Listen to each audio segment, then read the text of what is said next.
BJP ಸರ್ಕಾರನೂ ಅನ್ಯಾಯ ಮಾಡಿದೆ. ಒಬ್ಬರಂತರೂ ಮಾಜಿ ಮುಖ್ಯಮಂತ್ರಿಗಳು ರಕ್ತದಿಂದ ಬರೆದು ಕೊಡ್ತೇನೆ 25,000 ಕೋಟಿ ಪ್ರತಿ ವರ್ಷ ಕೊಡ್ತೇನೆ ಅಂತ ಭಾಷಣ ಹೊಡೆದಿದ್ರು. ಏನೂ ಕೊಡಲಿಲ್ಲ. ಯಾರು ಅನ್ನೋದು ಎಲ್ಲರಿಗೂ ಜಗತ್ತಿಗೆ ಗೊತ್ತದೆ. ಅದಕ್ಕೆ ಅಧ್ಯಕ್ಷರೇ, ಎಲ್ಲ ಸರ್ಕಾರಗಳಲ್ಲಿ ಕೃಷ್ಣೆಗೆ ಅನ್ಯಾಯ ಆಗಿದೆ. ವಿಶೇಷವಾಗಿ ಉತ್ತರ ಕರ್ನಾಟಕ ಏನಾದರೂ ಅಭಿವೃದ್ಧಿ ಆಗಬೇಕಾಗಿದ್ದರೆ ಸುಮಾರು 1.5 ಲಕ್ಷ ಕೋಟಿ ರೂಪಾಯಿ ಬೇಕು ಇವತ್ತಿನ ಗಾತ್ರ. ಆದರೆ ಇವತ್ತು ನಮ್ಮ ಅರವಿಂದ ಬೆಲ್ಲದವ್ರು ಹೇಳ್ದಂಗೆ 1500 ಕೋಟಿ 2000 ಕೋಟಿ ಕೊಟ್ಟರೆ, ಹಾಗಾದರೆ ವಿನಾಯಕ ನಮ್ಮ HK ಪಾಟೀಲ್ ಭಾಷಣ ಮಾಡಿ ಹೋದ್ರು. ಅವರೇ ಪುಸ್ತಕ ಬರೆದಿದ್ರು, ಕೇಳಿ ಕೃಷ್ಣೇ ಕೂಗತ್ತೇಳಿ. ಆದರೆ ಅವರೇ ನೀರಾವರಿ ಮಂತ್ರಿ ಇದ್ರೂ ಏನೂ ಮಾಡಲಿಲ್ಲ. ನಿರಂತರವಾಗಿ ಉತ್ತರ ಕರ್ನಾಟಕದ ಕೃಷ್ಣೆ ಮೇಲೆ ಸತತವಾಗಿ ಅನ್ಯಾಯ ಆಗಿದೆ. ಅದಕ್ಕೆ ಮಾನ್ಯ ಮುಖ್ಯಮಂತ್ರಿಗಳು ಈಗಾಗಲೇ ಭೂ ಪರಿಹಾರವನ್ನು ಕೊಡ್ತೀನಿ ಅಂತೇನು ಹೇಳಿದ್ದಾರೆ. ಇದು ಒಂದೇ ಕಂತಿನಲ್ಲಿ ಈ ವರ್ಷ ಪೂರ್ತಿ ಕೊಡ್ತಿರೋ, ಮತ್ತು ಅದನ್ನು ಕಂತು ಮಾಡೋದ್ರಿಂದ ಮತ್ತೆ ಅದರ ಏನು ಬಜೆಟ್ ಗಾತ್ರ ಹೆಚ್ಚಾಗ್ತದೆ ಹೊರತು ಏನು ಅದರ ಹೊರೆ ಹೆಚ್ಚಾಗ್ತದೆ ಹೊರತು ಶಾಶ್ವತವಾದಂಥ ಪರಿಹಾರವನ್ನು ಕೃಷ್ಣೆಗೆ ಕೊಟ್ಟು ನಮ್ಮ ಪಾಲಿನ 729 TMC ನೀರನ್ನು ಉಪಯೋಗ ಮಾಡ್ಕೊಳ್ಳಿಕ್ಕೆ ಮುಖ್ಯಮಂತ್ರಿಗಳು ವಿಶೇಷವಾದ ಯಾವುದೇ ಜಗತ್ತಿನ ಯಾವುದೇ ಬ್ಯಾಂಕಿನಿಂದ ಸಾಲ ತಗೋರಿ ಅಥವಾ ಏನಾದರೂ ಮಾಡಿ ದಯವಿಟ್ಟು ಕೃಷ್ಣಾ ನೀರಾವರಿ ಯೋಜನೆಯನ್ನು ಪೂರ್ಣ ಮಾಡುವಂಥದ್ದು ಒಂದು ಮಾಡಬೇಕು ವಿನಂತಿ. ಅಲ್ಲಿಂದ ಅಧ್ಯಕ್ಷರೇ, ಮಾನ್ಯ ಮುಖ್ಯಮಂತ್ರಿಗಳು ವಿಜಯಪುರಕ್ಕೆ ಬಂದಾಗ ಕ್ಲಾರಿಫಿಕೇಶನ್ ಕೇಳಿ, ಅದೇ ವಿಜಯಪುರಕ್ಕೆ ಬಂದಾಗ 130 ಕೋಟಿ ರೂಪಾಯಿ ಒಂದು ಫ್ಲೈಓವರ್ ಕೊಡ್ತೀನಿ ಅಂತ ಹೇಳಿದ್ರು. ಮತ್ತು ಕೋಲ್ಡ್ ಸ್ಟೋರೇಜ್ಗೆ ಬೆಳಗಾವಿ ಅಧಿವೇಶನದಲ್ಲಿಯೂ ಸಹ ಹೇಳಿದ್ರು 100 ಕೋಟಿ ರೂಪಾಯಿ ಕೊಡ್ತೀನಿ ಅಂತೇಳಿ. ಈ ಬಜೆಟ್ನಲ್ಲಿ 2-3 ಕೋಲ್ಡ್ ಸ್ಟೋರೇಜ್ ಕೋಟಿ ಮಿಕ್ಸ್ ಮಾಡಿ ಕೊಟ್ಟಿದ್ದಾರೆ. ನಾ ಮಾನ್ಯ ಮುಖ್ಯಮಂತ್ರಿಗೆ ವಿನಂತಿ ಮಾಡ್ಕೊತೀನಿ, ಆ 130 ಕೋಟಿ ರೂಪಾಯಿ ಫ್ಲೈಓವರ್ ಬಗ್ಗೆ ಮತ್ತು ಈ ಕೋಲ್ಡ್ ಸ್ಟೋರೇಜ್ಗೇನು ವೈನ್ ಪಾರ್ಕಿಗೆ ಬಿಜಾಪುರಕ್ಕೆ 100 ಕೋಟಿ ರೂಪಾಯಿ ನಾವು ಕೊಡ್ತೀನಿ ಅಂತ ಹೇಳಿದ್ದಾರೆ. ದಯವಿಟ್ಟು ಅದನ್ನು ಅವರು ನಾವು ಕೊಡಬೇಕಂತ ವಿನಂತಿ ಮಾಡ್ಕೊತೀನಿ.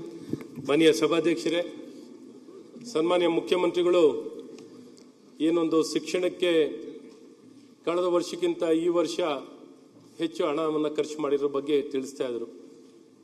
74,000 ಕೋಟಿ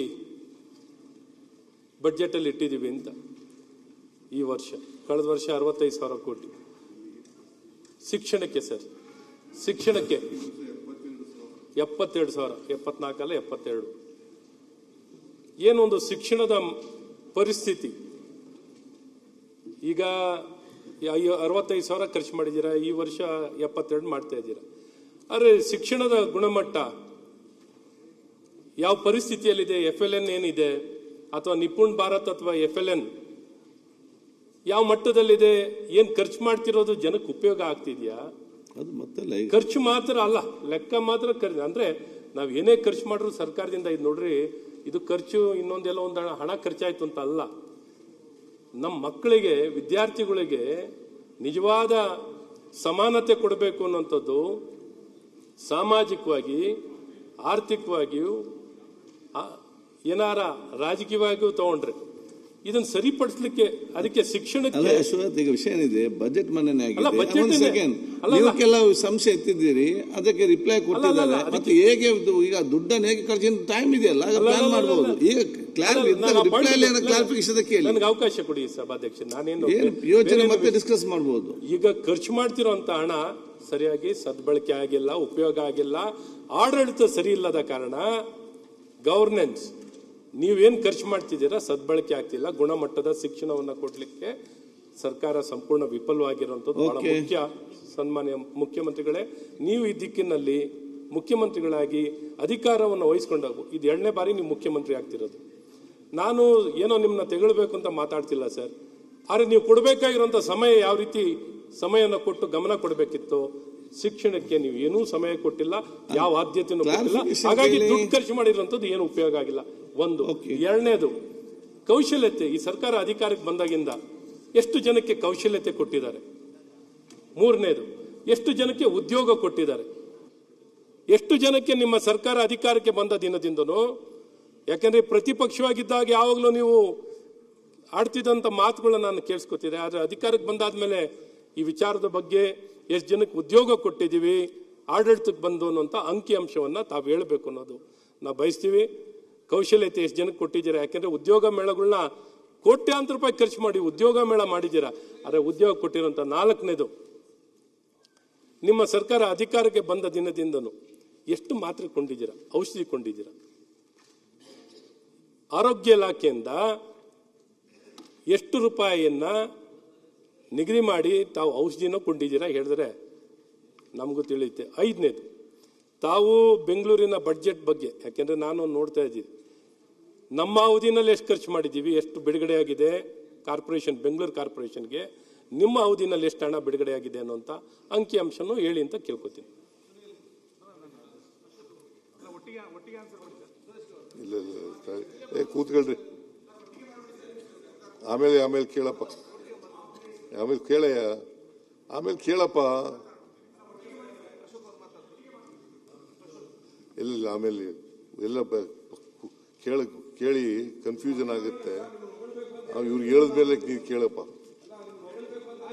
ಒಬ್ರಿಗೂ ಹೇಳಲ್ಲ. ಹಾಗಾದ್ರೆ ಇವ್ರಿಗೆ ಹೇಳ್ಬಿಟ್ಟ ಮೇಲೆ ಅವ್ರಿಗೆ ಕೇಳಿ. ಬೆಲ್ಲದವ್ರು ಹೇಳಿದ್ರಲ್ಲ,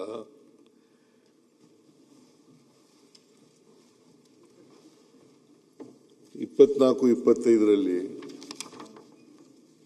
ಆಕ್ಚುಯಲ್ FD ರಿಪೋರ್ಟು ನಿಮ್ದು 2.97 ಇತ್ತು.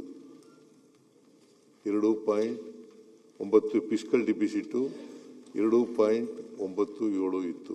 ಅಂದ್ರೆ 3 ಒಳಗಡೆ ಇರಬೇಕು. 24-25ರಲ್ಲಿ ಏನಾಯ್ತು ಅಂತಂದ್ರೆ ನಿಮಗೆ ಅಲ್ಲ 22-23 ಒಟ್ಟಿಗೆ ಪರಿಹಾರ ಬಂದ್ಬಿಡ್ತು ನಿಮಗೆ. ಬಸವರಾಜ ಬೊಮ್ಮಾಯಿ ಅವರು ಚೀಫ್ ಮಿನಿಸ್ಟರ್ ಇದ್ರಲ್ಲ, ಆಗ ಒಟ್ಟಿಗೆ GST ಪರಿಹಾರ ಬಂದ್ಬಿಡ್ತು. ಹಾಗಾಗಿ ರೆವಿನ್ಯೂ ಡಿಫಿಸಿಟ್ ಇದ್ದದು ರೆವಿನ್ಯೂ ಸರ್ಪ್ಲಸ್ ಆಯಿತು.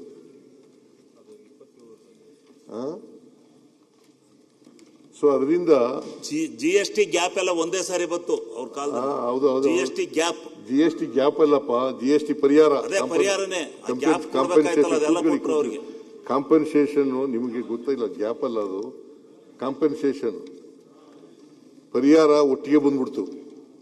ಹಾಗಾಗಿ ನಿಮಗೆ ರೆವಿನ್ಯೂ ಡಿಫಿಸಿಟ್ ನೀಡಿದವರು ರೆವಿನ್ಯೂ ಸರ್ಪ್ಲಸ್ ಆದರೆ ಗೊತ್ತಾಯ್ತಾ. ಈಗ ನಾನು ನೀರಾವರಿ ಬಗ್ಗೆ ಮಾತಾಡಿದ್ರೆ, ಯತ್ನಾಳ್ ಅವರು ನೀರಾವರಿ ಬಗ್ಗೆ ಮಾತಾಡಿದರೆ ಅವ್ರು ಹೇಳೋ ಪ್ರಕಾರ ನಿಮ್ಮ ಜೊತೆಲೇ ಇದ್ದವರು, ಅವ್ರಿಗೆ ನಿಮ್ಮದು ಗೊತ್ತು, ನಮ್ಮದು ಗೊತ್ತಿದೆ ಅವ್ರಿಗೆ. ಅವರು MLA ಆಗಿ ಕೆಲಸ ಮಾಡಿದ್ದಾರೆ. ಅದರಿಂದ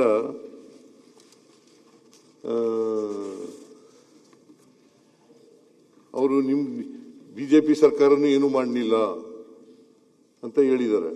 ನೀವು ಕೇಳಿಸ್ಕೊಂಡ್ರಿ ಅಲ್ವಾ? ಅವ್ರು ನಮ್ಮ ಪಾರ್ಟಿಯವರಲ್ಲ. ಅವರು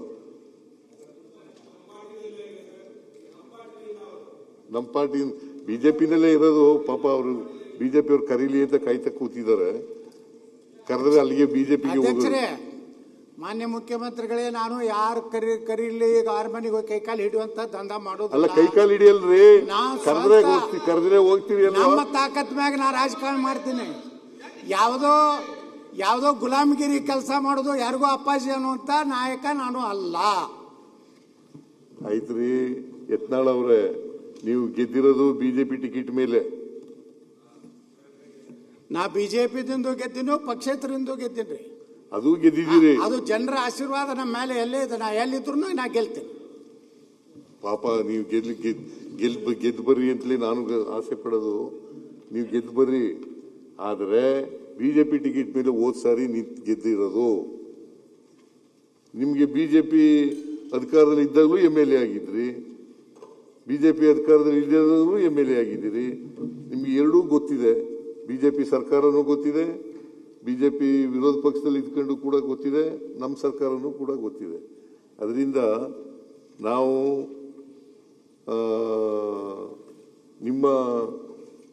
ನೀವು ಹೇಳ್ತಕ್ಕಂಥದ್ದು ಇದೆಯಲ್ಲ, ಅದು ಸರಿಯಾಗಿದೆ ಅಂತಕ್ಕಂಥ ಮಾತುಗಳನ್ನು ಈ ಸಂದರ್ಭದಲ್ಲಿ ನಾನು ಹೇಳಲಿಕ್ಕೆ ಇಷ್ಟಪಡ್ತೇನೆ. ಜೊತೆಗೆ ತಮಿಳುನಾಡಿನಲ್ಲಿ ಫಿಸ್ಕಲ್ ಡಿಫಿಸಿಟ್ ಹೇಳಿದ್ನಲ್ರಿ, ನೀವು 2.97 ಇದ್ದು ಆದರೆ ನಿಮಗೆ 2003-4ರಲ್ಲಿ ಏನಾಯಿತು ಅಂತಂದ್ರೆ ಇದ್ದಕ್ಕಿದ್ದಲ್ಲೇನೆ GST ಪರಿಹಾರ ಎಲ್ಲ ಒಟ್ಟಿಗೆ ಬಂದ್ಬಿಡ್ತು.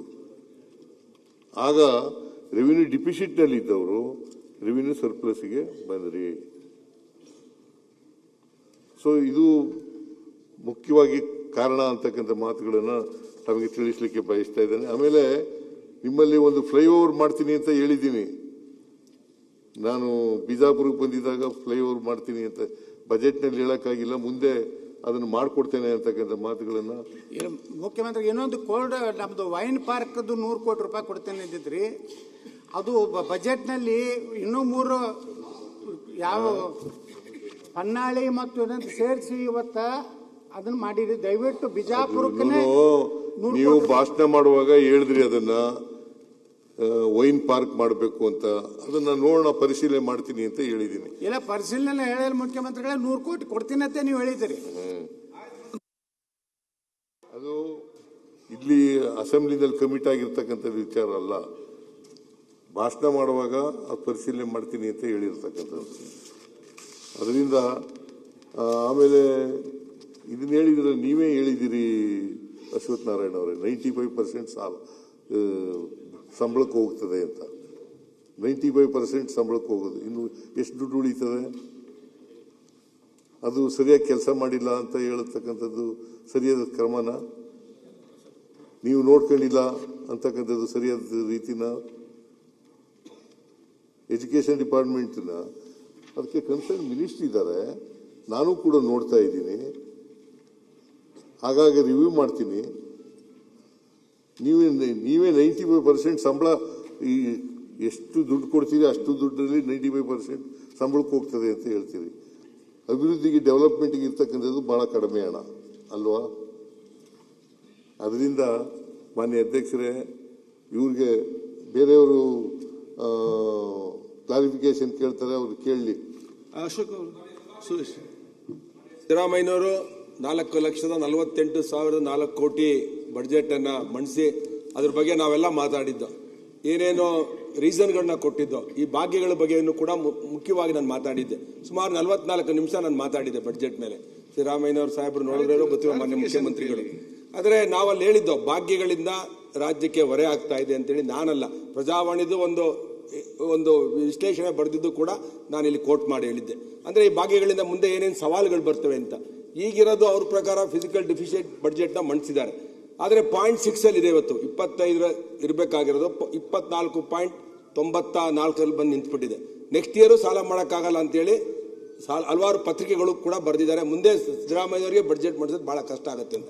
ನಾವು ಅದಕ್ಕೆ ಹೇಳಿದ್ದು, ಭಾಗ್ಯಗಳನ್ನ ಯಾರು ಶ್ರೀಮಂತರಿದ್ದಾರೆ, ಬಡವರಿದ್ದಾರೆ ಕೊಡ್ಲಿ, ನಾವು ಭಾಗ್ಯಕ್ಕೆ ವಿರೋಧ ಅಲ್ಲ. ನಾನು ಓದೋ ಬಡ್ಜೆಟ್ ಮೇಲೂ ಮಾತಾಡಿದೆ, ಈ ಬಡ್ಜೆಟ್ ಮೇಲೂ ನಾನು ಹೇಳ್ತಾ ಇದ್ದೆ. ಆದರೆ ಇದು ಎಲ್ಲಿ ಒಂದು ಮಹಾರಾಷ್ಟ್ರದ ಕೋಟ್ ಮಾಡಿ ಹೇಳಿದ್ರು ಅವರು, 36,000 ಕೋಟಿ ಕೊಟ್ಟಿದ್ದಂಥ ಮಹಾರಾಷ್ಟ್ರ ಸರ್ಕಾರ ಆ ಭಾಗ್ಯಗಳನ್ನು ಕಟ್ ಮಾಡಿ 23,000 ಕೋಟಿಗೆ ಬಂದು ಕಟ್ ಮಾಡಿದ್ದಾರೆ ಅಂತೇಳಿ.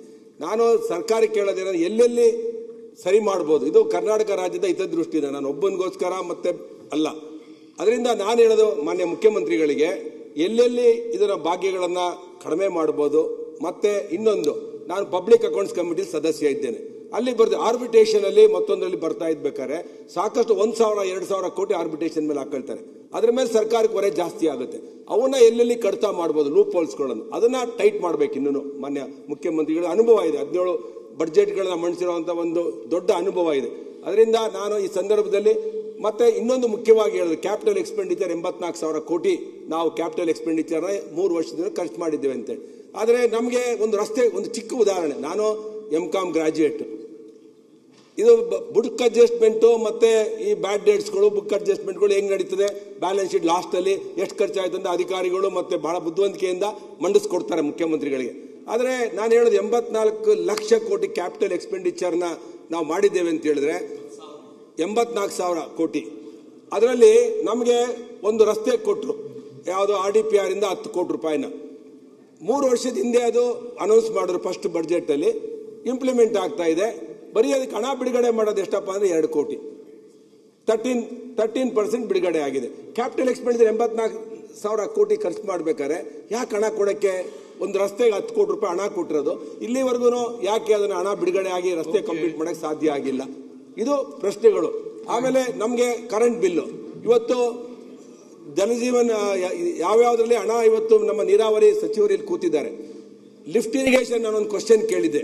ಕ್ವಶನ್ ಕೇಳಿದಾಗ ಇಡೀ ರಾಜ್ಯದ ಲಿಫ್ಟ್ ಇರಿಗೇಷನ್ಗೆ ಕಟ್ಟಬೇಕಾಗಿರೋದು ಬಾಕಿ ಇರೋದು KEBಗೆ 2,500 ಕೋಟಿ ಬಾಕಿ ಉಳ್ಕೊಂಡಿದೆ. ಆಮೇಲೆ ಕಾಂಟ್ರಾಕ್ಟರ್ ಬಿಲ್ ಎಷ್ಟಿದೆಯಪ್ಪ?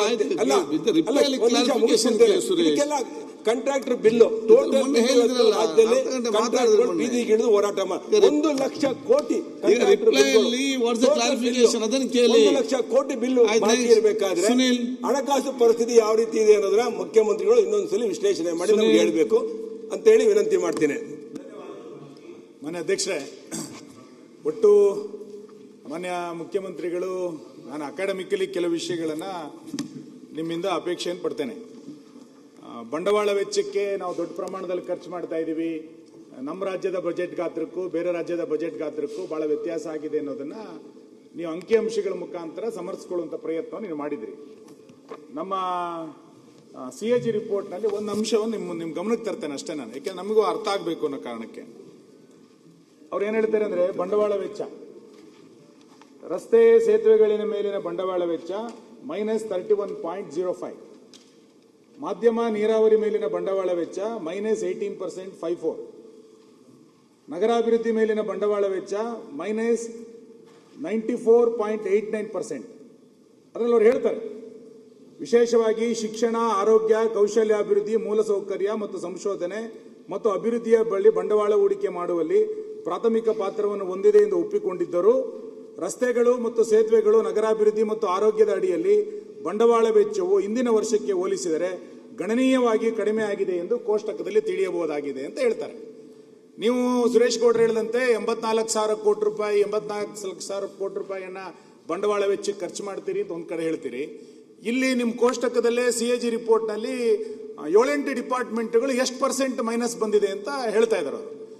ಅದರ ಅನುಭವ ನಮಗೂ ಇದೆ ಶಾಸಕರಿಗೆ. ನಮ್ಮ ಕ್ಷೇತ್ರಗಳಲ್ಲಿ ಯಾವುದೇ ಇನ್ಫ್ರಾಸ್ಟ್ರಕ್ಚರ್ ಡೆವಲಪ್ಮೆಂಟ್ಗೆ ನೀವು ದುಡ್ಡು ಕೊಡ್ಲಿಕ್ಕೆ ಸಾಧ್ಯ ಆಗ್ತಾ ಇಲ್ಲ. ಇದನ್ನೊಂದ್ಸರಿ ಕ್ಲಾರಿಫೈ ಮಾಡ್ಕೊಳ್ಳೋದು ಒಳ್ಳೇದು ಅಂತ ಅನ್ಸುತ್ತೆ.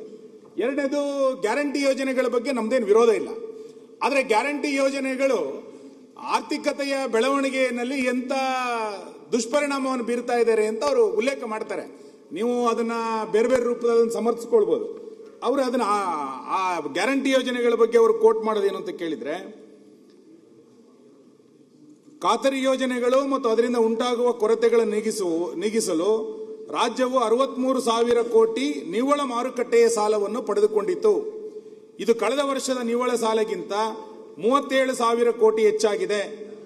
ಇದು ಮುಂದಿನ ದಿನಗಳಲ್ಲಿ ಮರುಪಾವತಿಯನ್ನು ಹೊರೆಯನ್ನು ಹೆಚ್ಚಿಸುವುದಲ್ಲದೆ ರಾಜ್ಯದ ಬಡ್ಡಿ ಹೊರೆಯನ್ನು ಅಗಾಧವಾಗಿ ಹೆಚ್ಚಿಸುತ್ತದೆ. ಇಂದಿನ ವರ್ಷಕ್ಕೆ ಹೋಲಿಸಿದರೆ, ಅಂದ್ರೆ ಲಾಸ್ಟ್ ಇಯರ್ಗೆ, ರಾಜ್ಯವು ಮೂಲಭೂತ ಹೆಚ್ಚಿನ ವಿಡಿಯೋಗಳಿಗೆ ಪ್ರತಿಧ್ವನಿ ಯೂಟ್ಯೂಬ್ ಚಾನೆಲ್ ಸಬ್ಸ್ಕ್ರೈಬ್ ಮಾಡಿ, ಬೆಲ್ ಐಕಾನ್ ಕ್ಲಿಕ್ ಮಾಡಿ.